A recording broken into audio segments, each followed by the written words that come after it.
বিশ্ব ক্রিকেটে বোলারদের দাপটের তালিকায় চলতি বছরে একেবারে আলাদা করে নজর কেড়েছেন বাংলাদেশের দুই তারকা মুস্তাফিজুর রহমান ও রিশাদ হোসেন। পাকিস্তানের শাহিন শাহ আফ্রিদি, আফগানিস্তানের রশিদ খান কিংবা ভারতের জাসপ্রীত বুমরার মতো বিশ্বমানের তারকা বোলারদের পিছনে ফেলে টি-20 ক্রিকেটে উইকেট শিকারীদের শীর্ষ তালিকায় জায়গা করে নিয়েছেন এই দুই টাইগার বোলার। 2025 পঞ্জিকা বর্ষে টি-20 ফরম্যাটে বাংলাদেশ দল বল হাতে দারুণ সময় পার করেছে। বিশেষ করে দ্বিপক্ষিক সিরিজগুলোতে টিম টাইগার্সের সাফল্যের পিছনে বড় ভূমিকা ছিল বোলারদের, আর সেই আক্রমণের মূল শক্তি ছিল মুস্তাফিজ ও রিশাদ হোসেনের।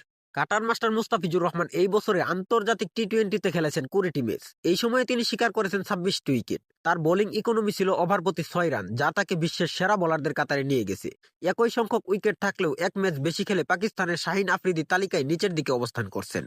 অন্যদিকে leg spinner Rishad Hossain franchise ও আন্তর্জাতিক ক্রিকেট মিলিয়ে দুর্দান্ত ছন্দে ছিলেন। 24টি ম্যাচে তিনি নিয়েছেন 33টি উইকেট। এই পারফরমেন্সের সুবাদেই বিশ্বজুড়ে বিভিন্ন লিগে তার চাহিদা বেড়েছে। তালিকার শীর্ষে রয়েছেন ভারতের মিষ্টি স্পিনার বরুণ চক্রবর্তী। অল্প ম্যাচ খেলেও তিনি উইকেট শিকারে ছিলেন সবার চেয়ে এগিয়ে। তার ঠিক পেছনেই অবস্থান পাকিস্তানের অলরাউন্ডার মোহাম্মদ নেওয়াজের। বিশ্ব ক্রিকেটে এত নামী বোলারদের ভিড়ে বাংলাদেশের দুই ক্রিকেটারের এমন দাপটে উপস্থিতি নিঃসন্দেহে সফলতা আসার ইঙ্গিত।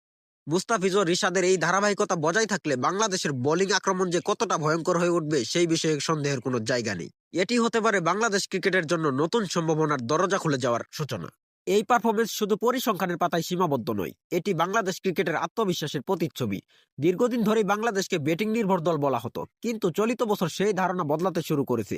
বাংলাদেশের বোলিং আক্রমণ এখন প্রতিপক্ষের জন্য বড় চ্যালেঞ্জ, বিশেষ করে টি-20 ফরম্যাটে যেখানে একটি ওভার পুরো ম্যাচের মোড় ঘুরিয়ে দিতে পারে। সেখানে মুস্তাফিজের কাটার আর রিশাদের লেগ স্পিন ব্যাটারদের জন্য দুঃস্বপ্ন হয়ে উঠেছে।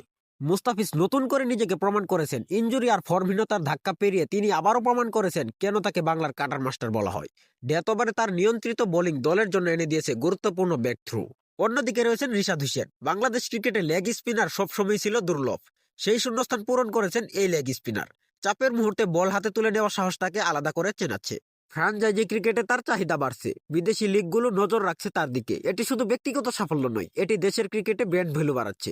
বোলারদের এমন পারফরমেন্স দলকে দিচ্ছে কৌশলগত সুবিধা। ব্যাটাররা খেলছেন চাপমুক্ত হয়ে, কারণ তারা জানেন পিছনে আছে শক্ত বোলিং ইউনিট। কোচিং স্টাফদের পরিকল্পনাও সফল হচ্ছে। সঠিক ব্যবহার হচ্ছে বোলারদের। পাওয়ার প্লে থেকে ডেথ ওভার পর্যন্ত স্পষ্ট দায়িত্ব ভাগ করা হচ্ছে। বিশ্ব ক্রিকেটে প্রতিযোগিতা প্রতিদিন বাড়ছে, নতুন নতুন প্রতিভা উঠে আসছে। সেই ভিড়ে বাংলাদেশিদের নাম আলোচনায় আসা নিঃসন্দেহে গর্বের। এই ধারাবাহিকতা ধরে রাখতে পারলে সামনের বিশ্বকাপে বাংলাদেশ হতে পারে অঘটনের দল, যাদের হালকাভাবে নেওয়ার সুযোগ নেই। মুস্তাফিজ ও রিশাদ হোসেন এই জুটি শুধু উইকেট নিচ্ছে না, তারা বাংলাদেশ ক্রিকেটে আশা জাগাচ্ছে এক নতুন দিগন্তের।